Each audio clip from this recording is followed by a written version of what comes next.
Welcome back to Conversations with Jackie and Bobby. I'm Bobby Angel, and my guest today is Conor Donahue. He is a fellow Catholic, a husband, and a father, and along with being a leader in the civilian world, he served and still serves as a Navy SEAL. We're going to talk all about his training and the lessons he's learned along the way.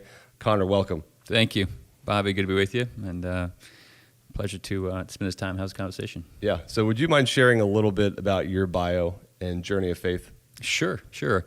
I grew up in Northern Virginia, and went to the University of Virginia. My mom was a school teacher. My dad was a civil servant for the Department of Justice, and did typical things as a kid. Was in youth sports, Boy Scouts, altar boy, those types of things, and then went to college and joined Naval ROTC.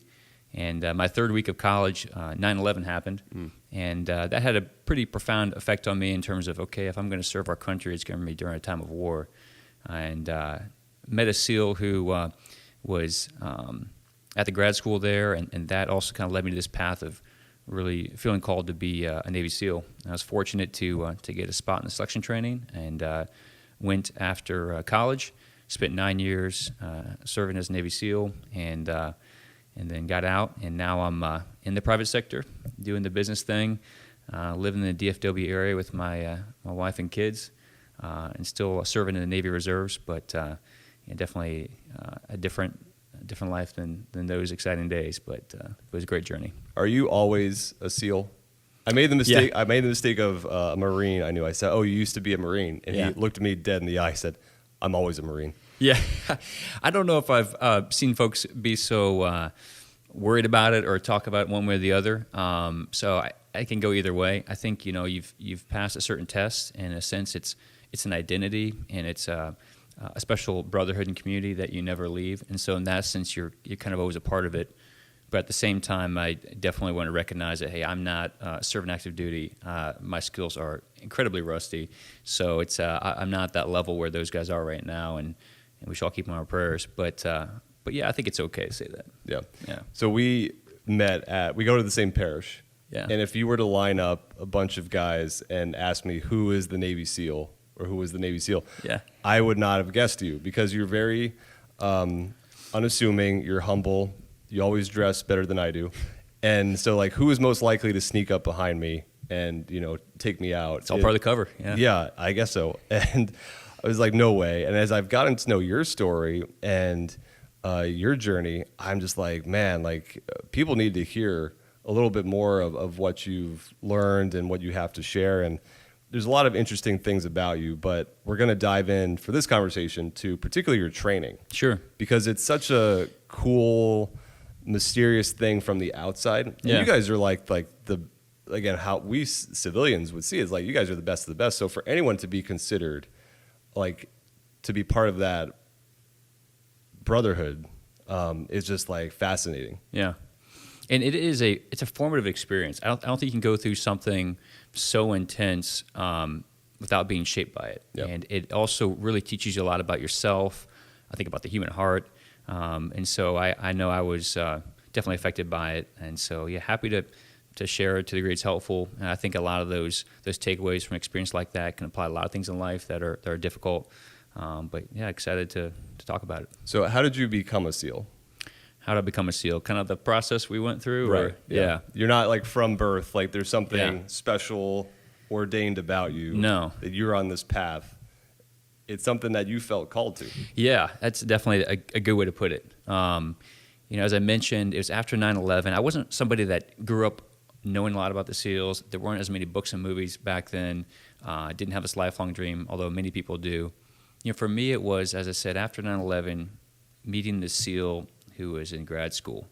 And something about that experience, it really resonated with me. I heard him describe what he did, and I just thought, like, that's so me. Like, I've got to do that. To the point of, like, I couldn't not think about it. Every day from that point on, I was somehow thinking about what it would be like or how to prepare to be a SEAL. And, I couldn't shake it. And I think the more that I pursued it, the more settled my heart got, the less restless I got, the more I try to prepare and learn.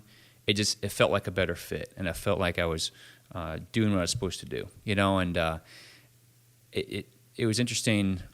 In the first week of our BUDS training, the instructors make all the students stand up one by one and ask, "Why are you here?"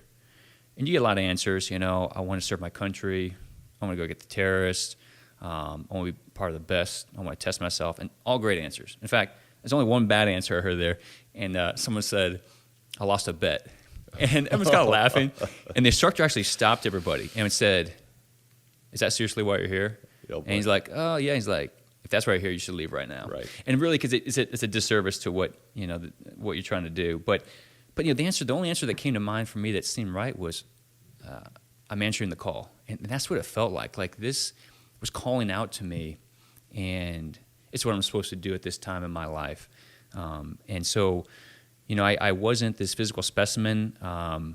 You know, it wasn't somebody that like, oh, I swim 2 miles a day in the morning. I, you know, do 20 pull-ups before dinner and go scuba diving and spearfishing every summer. I wasn't that guy. I was an endurance athlete, but you wouldn't look at me like you're saying and think that was it. But the calling came first, and that motivated me to do the training necessary, to learn, to prepare throughout my college experience to meet that level and to be ready for something like that. And I've heard something similar from some really great priests I know. It's like they never thought that was in the cards for them. Yeah. Is the call came, and then the equipping came. Exactly. It wasn't like I was an amazing specimen, and I loved public speaking, and Yeah, that's right. you know, loved walking into hospitals at a time when people were dying like that. But they're like, God gives you the grace as he gives you the call. You're right. And you have your own doubts, too, of like, rationally it didn't make sense of like, why do I think I could do this? Well, right? I mean, did family and neighbors and people affirm that, or they? Yeah, like, thankfully, thankfully my parents always believed in me. But you're right, people would say things. So I remember I was dating this one girl, and she told her mom, like, "Oh, Conor's going to try to, you know, get a spot at BUDS." She's like, "You? Like, those are like big, muscled, tough guys. That's not you." I'm like, "Oh man," like just laid it out there. Yeah, I was like, "Ouch." And then I told another guy who's a Boy Scout leader of mine. He'd been in the military, and he's like, "Don't do that. You don't want to do that." And it's like, wow. And then another friend's like, "Hey, you have to kill someone. Like, how do you feel about that? I don't think you could do that."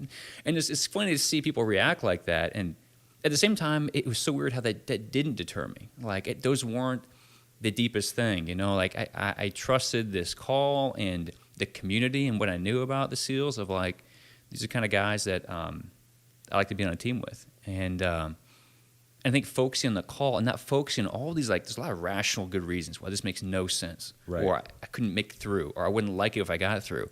But there's something deeper that was, you know, calling out to me. And the more I just focused on that and trusted and brought that to prayer and pursued that, you know, things just kind of settled, and I just kept moving forward.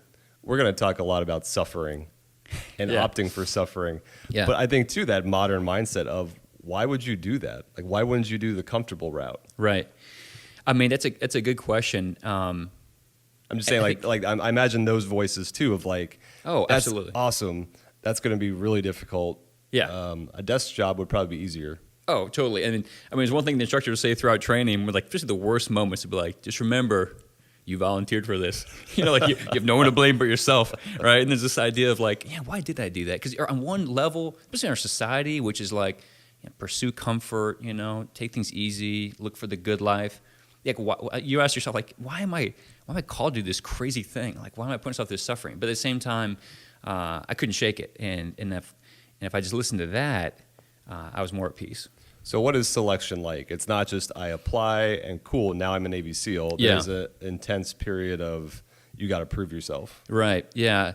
I think the most important part is this 6-month selection training called Basic Underwater Demolition SEAL training. People call that's BUDS. That's BUDS. Yeah, Basic Underwater Demolition SEAL training. So that's a 6-month period you go through, which is really the time where they assess and weeds out a lot of people. So 3 phases. My class, we started what's called first phase, which is really like the physical conditioning phase. We started that with about 180 people, and there's actually probably more over 200 people in kind of the pre-first phase, where we had kind of like just organizing everybody, seeing if they're at that level. And that's the time that you really just go through all kinds of physical training things with boats and logs and push-ups and running. A lot of stuff you may have seen in books and movies. In the fourth week of that 7-week first phase, which is called Hell Week, which is really the pinnacle of the physical test. And then after you get through that, you have the second phase, which is the dive phase, where that's kind of your combat diving training. So now you're getting more into technical training of, can you stay comfortable in the water and do all the fundamentals of the diving that you need to do to be a SEAL. And after that, the third phase is called land warfare. That's when you're getting your fundamentals with pistol and rifle and land navigation, various tactics. So you get through the 6-month kind of basic screener, and then after that, you have another period of several months of advanced training before you earn the warfare device in the Navy that is typically called the Trident, but that's the insignia that SEALs wear that says that they're qualified as a SEAL operator. And so that's the process. It's a long journey in some respects, with a lot of skills, a lot of challenges, and but it's quite an adventure. Do you have to have prior military training to start it, or can you go straight from civilian life like Chick-fil-A to Navy SEAL? You can Chick-fil-A your way to Navy SEAL. Yes. That's and in fact that was kind of a unique thing about the SEAL community. It would be my pleasure. There you go. Hey, I like your style. That's it. That a lot of guys come off the street, so to speak, or come right from commissioning like I did. Some other selection courses in the military, you have to have prior experience, maybe as an infantryman or something like that. The SEALs really form their own. You can come from the Navy, but you can also come straight in and go that route. So how many made it through? Yeah, so of that 180 or so that we started first phase with, from my recollection, about 29 of those people made it all the way through with no injuries, not quitting, not having any kind of called rollbacks. And there's probably a couple dozen others that came into our class that maybe from a prior class had injuries, but yeah, about 29 out of 180. Wow. Yeah.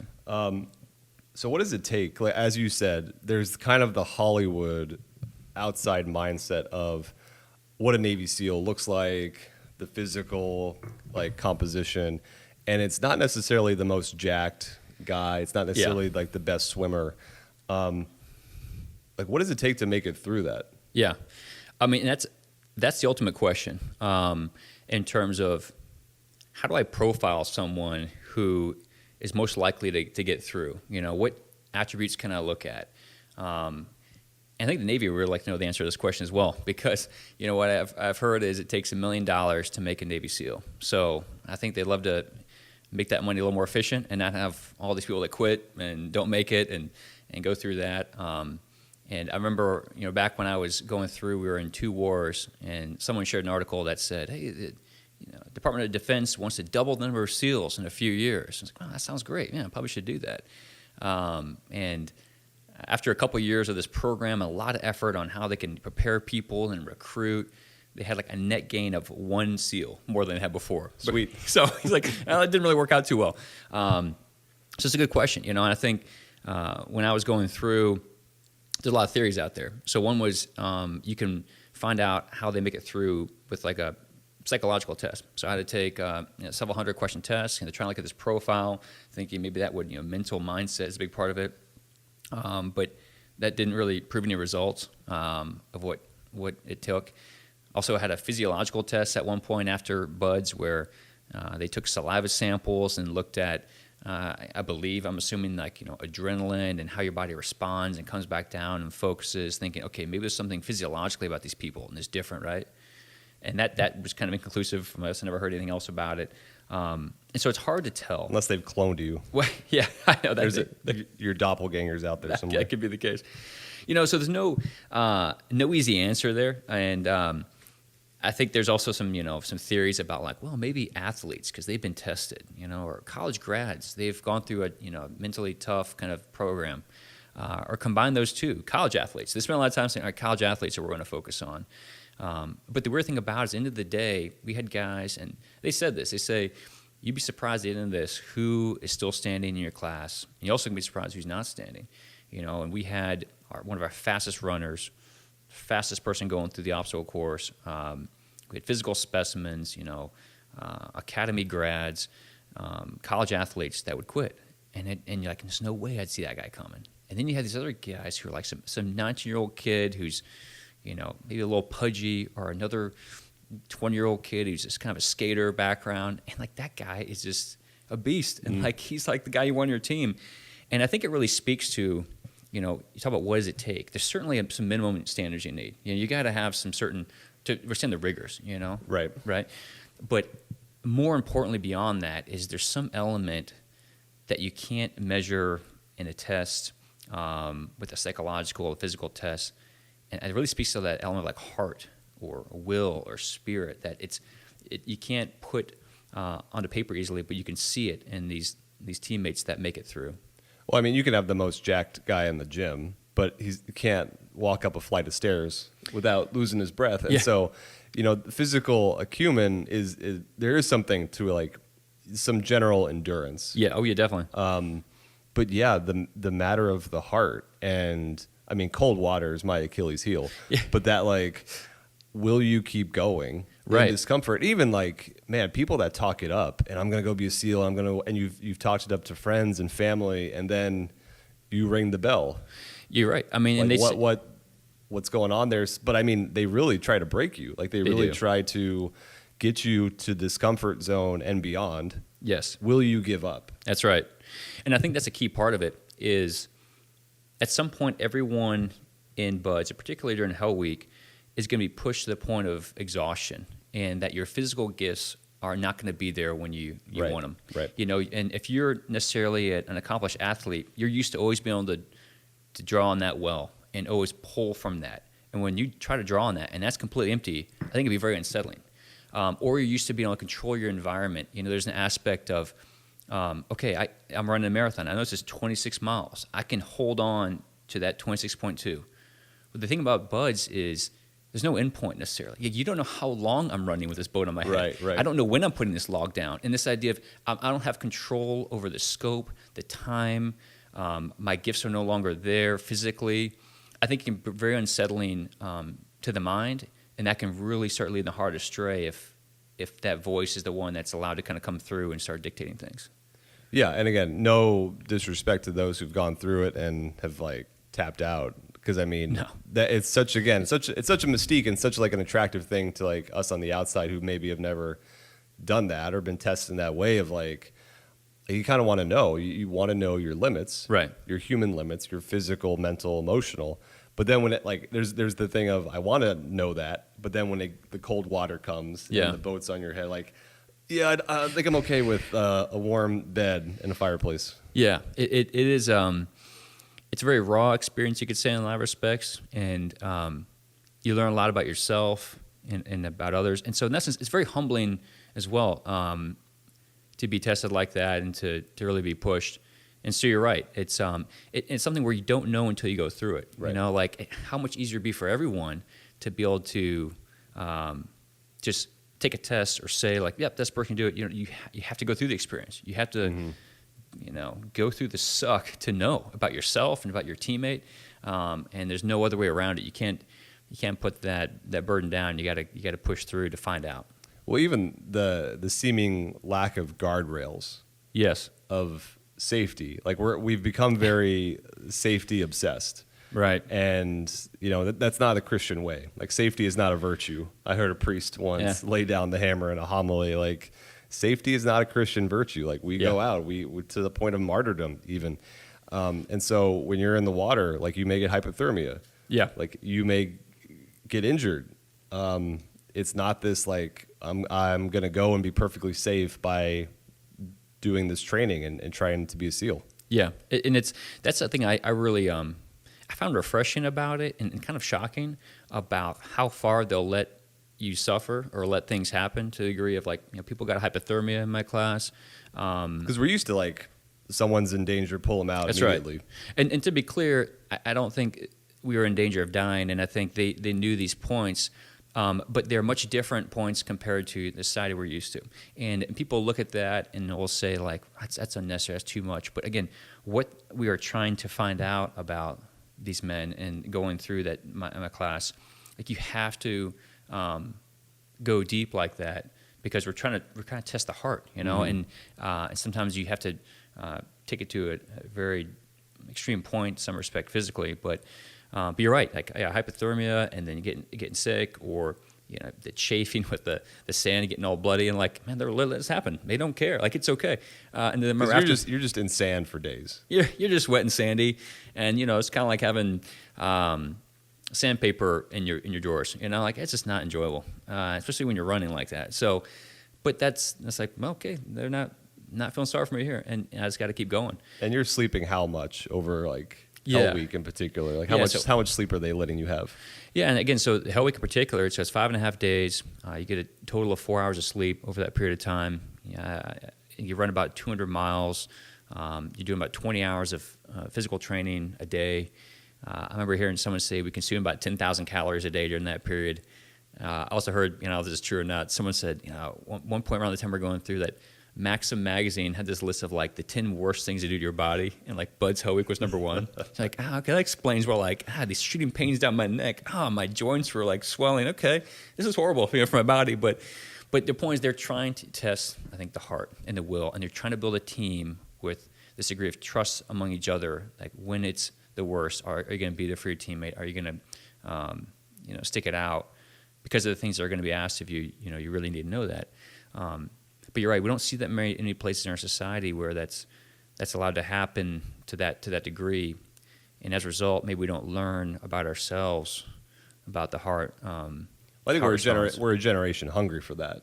Like, men and women, men in particular, like, we feel untested. That's right. And we want to know our limits, and this is why we will some of us will voluntarily sign up for these Spartan races, or Go Rucks, or these things where you pay to make yourself miserable. Yeah. Which my wife, she doesn't understand. Like, why would you pay to run 10 miles and be doing push-ups and all this stuff? And it's that thing too of like, I always have a moment where I'm like, I volunteered for this. Like, I'm paying to be miserable. But there is something like in the human heart that needs to know, like, what am I capable of? That's right. Yeah, I think you're right. Especially, I think a lot of men have that. And I think so. I think about the SEAL community. It's kind of fascinating how society, in a lot of respects, is enamored with the SEALs. And I think part of it is SEALs do cool things. They do really important missions. But there's this aspect of this training, and I think it speaks to those two things where guys want to know, do I have what it takes? Like the ultimate test. Yes, I want to put myself through that. And I think the other aspect is radical commitment. In some respects, to get through, and maybe we could talk about, quitting or not quitting. I think one of the key elements of that sense of the heart and the will is like, I am going to do this no matter what. I don't care. They're going to have to kill me before I stop. Like I am that committed to going through. And there's few things in life where we make a radical commitment like that. I am all in no matter what, And so I am tested, and it takes a full, full self-commitment to a cause, to a belief, to a mission. And I think that's alluring to a lot of people because we don't see that a lot in our society. And then maybe even a lot of the institutions and levels where we ask commitment of people, these days it feels like we rationalize our way out of it. I think, don't quite go that far. Hedge your bets. Make sure you have out. Who could ever live up to that ideal? That's right. And then the idea becomes we live in this world with a lack of commitment. And we're told that is good, and that's good to have options, play it safe. But I think something deep inside a lot of us is like, no, like my heart is made to go all in. It wants to commit to something. And I feel society tell me, Dad, don't do that. That's kind of reckless. That's kind of risky. It's like, well, I want to do something risky because I'm made to serve something big and really go for it. And I think that whole Bud's Hell Week experience, it requires that. And I think that people see that, and there's a part of them that says, I want to do something that requires that of me. As you said, as we're part of a culture that is devaluing commitment and permanence and holding to your vows, right. There's also this, you can't deny, like attraction and elevation of a group like the SEALs. Right. Like, because they're deep in the human heart, there is that like, but that's the ideal. And these guys are actually doing it. Like, that's right. The old couples we love who have made it 40, 50 years married. The old couple still holding hands, or I know a lot of people who've had Parkinson's and the love that has to come out for spouses in those conditions. Mm-hmm. It's like, that's committed love, and that's like what we all really like want. Like we want that love that is unconditional. That's right. Because we're made out of unconditional love of Yeah. a God who sees and knows and loves us. And so the heart desires and wants that, as much as we may be living in a time that is like, I don't really like, there's a tension of like, no, I'm made for more. That's right. I think, And I'm made for that challenge. I think that's it. I think it brings out the best in men too, to have made that commitment and to lash your will to that effort.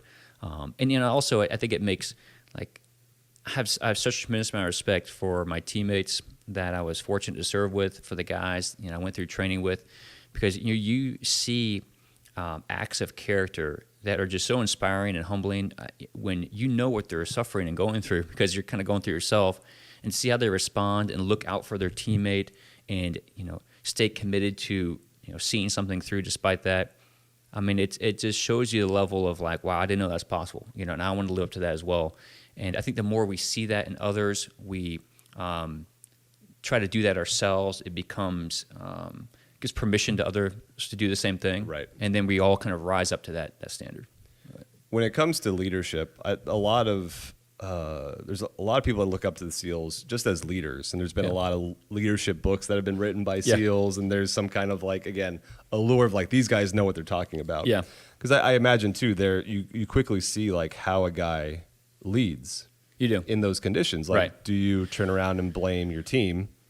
Are you quick to walk the walk and have a servant leadership posture? Yeah. And it's a unique aspect, I think, by design of BUDS and SEAL training, that officers and enlisted service members go through the same selection course. My understanding, it's very rare in the military. Typically, the military likes to separate officers and enlisted for that kind of screening process. And a lot of it comes down to the design of the military, that officers have to give orders, and then as part of their oath, enlisted service members swear to defend the Constitution and follow the orders of those appointed over them. So there's this element of, if they're together, it could breed too much of a familiarity, and it's hard to have that obedience in time of stress and duress to follow that order if you feel like they're just buddies. It's also, if you see an officer struggle, how does that reduce your respect for that person, and are you likely to want to follow their orders? So you separate that just for the good order and just for the military. Well, SEALs don't do that. I was an officer, and I'm going through all of this, and I'm exposed as I'm struggling through training with the enlisted sailors there. And these aren't just regular guys either, that they are very accomplished. In a lot of respects, more accomplished than I am. They had All-American athletes, Ivy League graduates, guys that were many years older than me, that were, enlisted sailors. And so it's very humbling to say, like, gosh, why would they follow me? What about me would they want to look to? And so it makes you first look at yourself and realize that all these books are great. And I think a lot of leadership lessons out there are fantastic. But to me, the foundational leadership truth here is first leading yourself. And the hardest person to lead is yourself at the end of the day. And that should never lose focus amongst all the self-improvement, trying to lead a team. The SEALs have this saying that's earn your trident every day. The trident being the insignia that says you're a Navy SEAL. And that really speaks to that as well, of like, there's a standard out there. Yeah. And every day we need to ask ourselves, am I living up to that standard, or what can I do to do that? And then why it comes important back to what you're talking about with that unique small team environment, officer enlisted together, is, why are they going to follow you? Well, they trust you. Mm-hmm. And they know you're not going to ask anything of them you wouldn't ask of yourself. And it breeds this environment of, what it takes, and the level you're asking of me when you maybe give a direction. And I can trust that. And because you're feeling that firsthand. You've been through maybe the training I've been through, and I think it's important to think about. And it's humbling. I think back when in Hell Week, the last day of Hell Week, I was exhausted and struggling, and we were doing this like a low crawl while these smoke grenades are going off, and it's loud, and they're shooting these automatic weapons around us, and I'm like dreary, delusional, and everything's hurting, and you're crawling in this chafe and everything. And I wasn't going very fast, and had my head down, just got through this, And then the instructor kind of leaned over to me and was like, you're an officer and you're a leader in this class. And he's like, the other classmates, look to you, and they draw strength from what you're doing, and you need to show that you're not just, struggling through, but like you're really going deep and you're pushing for it. So, basically you represent more than yourself, and you have a higher standard you should hold yourself to. And I think that was great. He's like, you get your head up and, just get moving faster. And it enlivened another level in me of energy. And he called me out, but it was true of like, I need to dig deeper. I can't feel sorry for myself, make these excuses. I need to expect more of myself. And I think that really speaks to that mindset that the SEAL community promotes. I was a firefighter for a brief period of time after college, and I remember in the academy we were doing like shuttle runs in gear, and at one point I just wanted, ring the bell in my own regard, but I just was like, what kind of man do I want to be? What kind of leader do I want to be? And so I just puked on the side, and I just kept going. Yeah, and I could tell like the professors, like the academy leaders were watching me like, all right, good, like that guy's showing like that's right, he's in it. Yeah, it wasn't fun. Yeah, but yeah. No, I think I'm sorry to that patch of grass wherever it is. That's right. Did you ever come close to quitting, like mentally? Yeah. Like, was there a moment where you almost threw in the towel, where you just everything was screaming at you to stop? I get asked that question. I think it's a common question people ask when they hear about the attrition rate and think about buds. And the answer is no. I never thought about quitting, but there was a time when I could not cognitively come up with the reasons I wanted to do this.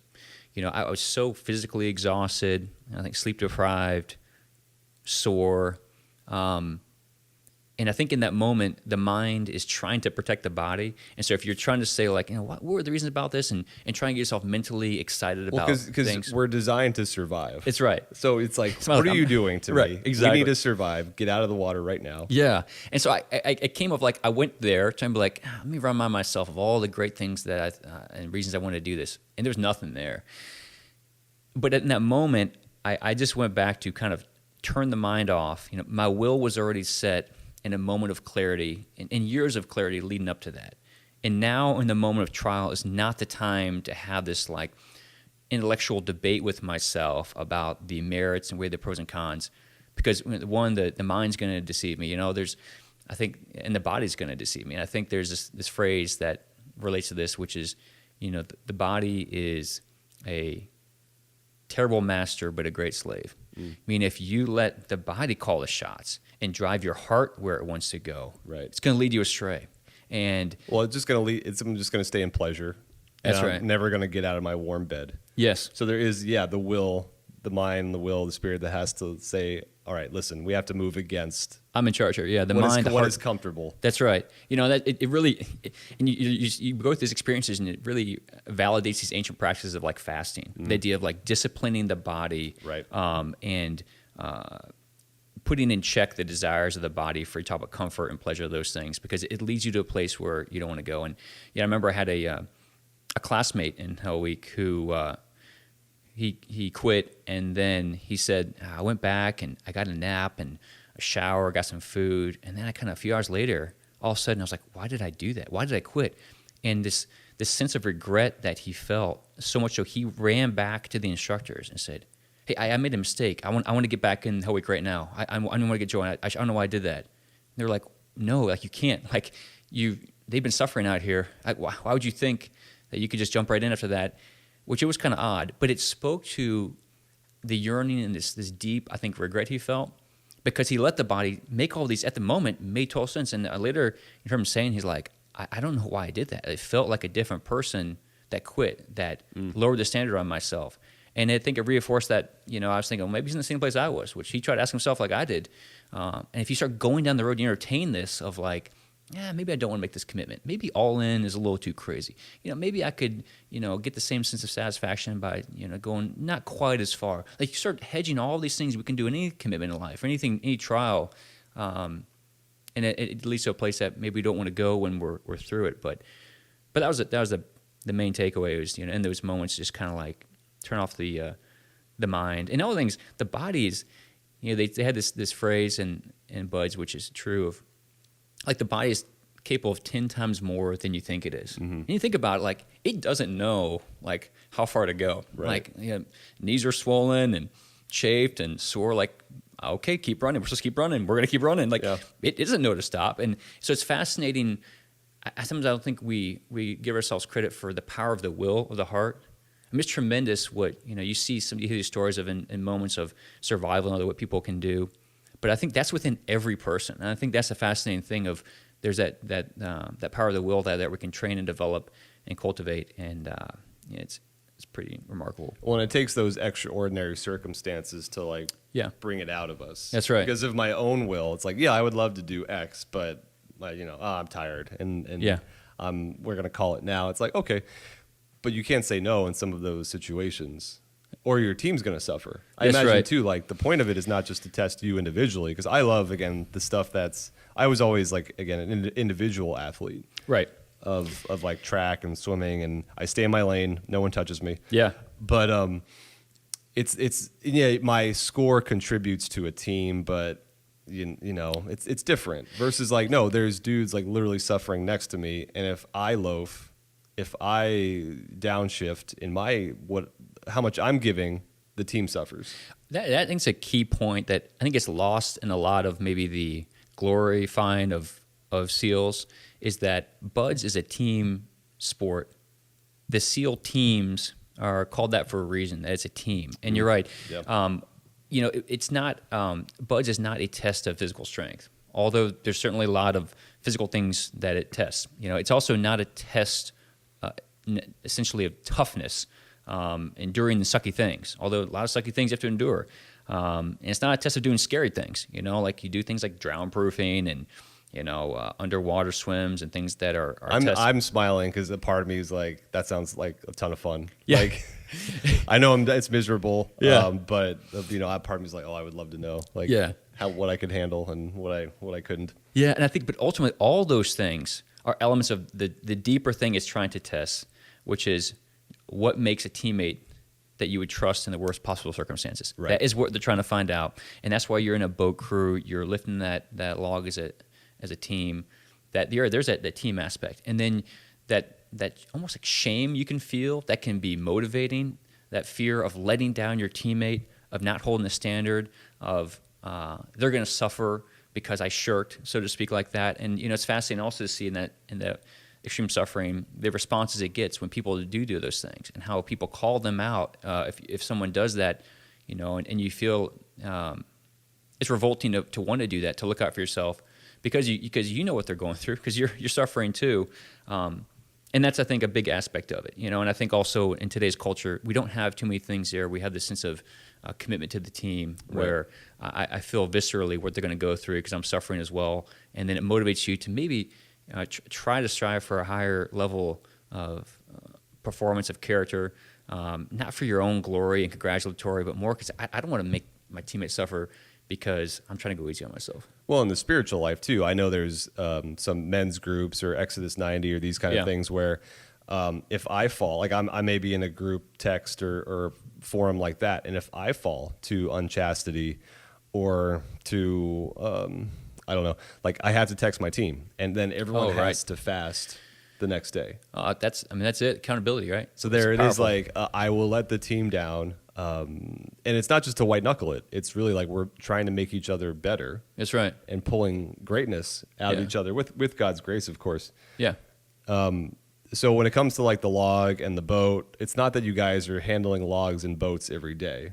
Like is like Buds and Hell Week, like that's what we do on a day-to-day basis, or is it more of what you said, like those are the tools by which we will see what you will put up with to make you miserable. Yeah. Like to like push you beyond all comfort. Yeah, I think that's a good point. I think some people think like, oh man, these guys just must every Friday just love carrying logs around because that's just kind of a thing you do.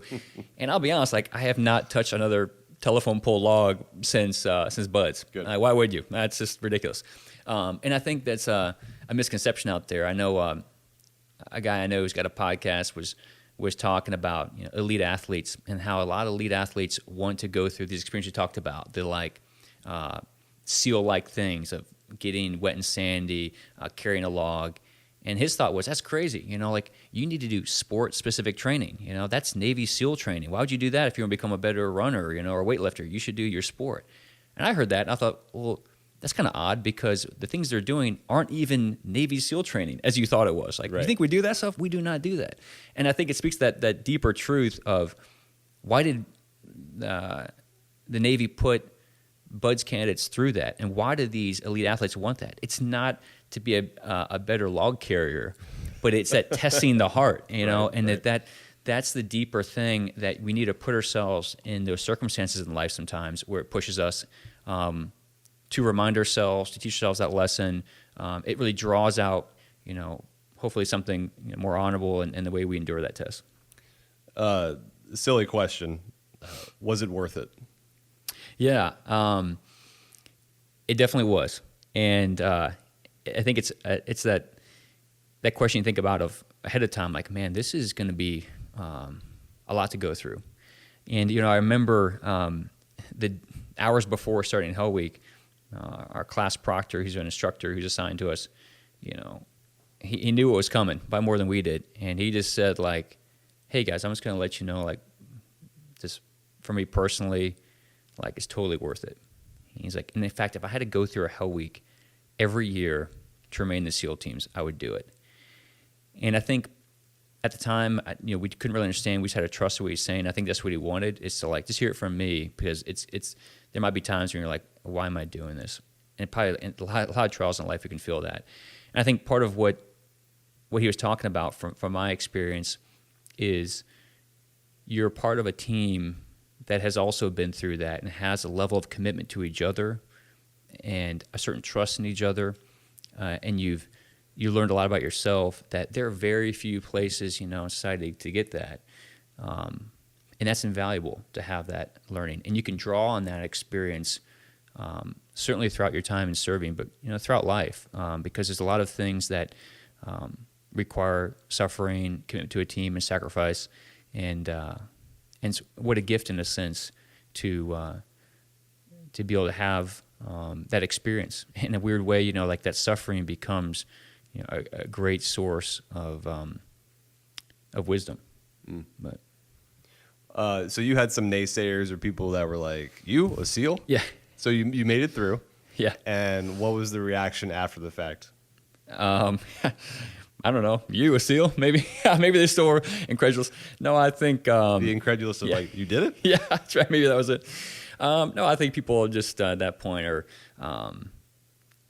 very complimentary. I think to some degree, on the flip side, then there can be a tendency for people to then turn SEALs into superheroes. Right. As this idea of untouchable, they have some unique thing about them. And I guess I remember right after Hell Week talking to some other BUD/S candidates who hadn't gone through Hell Week yet. And I remember the thing that just came to mind to tell them, like it's doable. Yeah. Like, trust me, like, you can do this. And I think going through that, you realize, that a lot of people can endure things maybe beyond what they think. And listening to what's in their heart, to go for those things that seem like a radical commitment, to endure the tests. I think you realize that they're just regular people, Yeah. and it's not this nothing unique physically, but it's what's in the heart and the will, and I think that capability is inside more people than they think.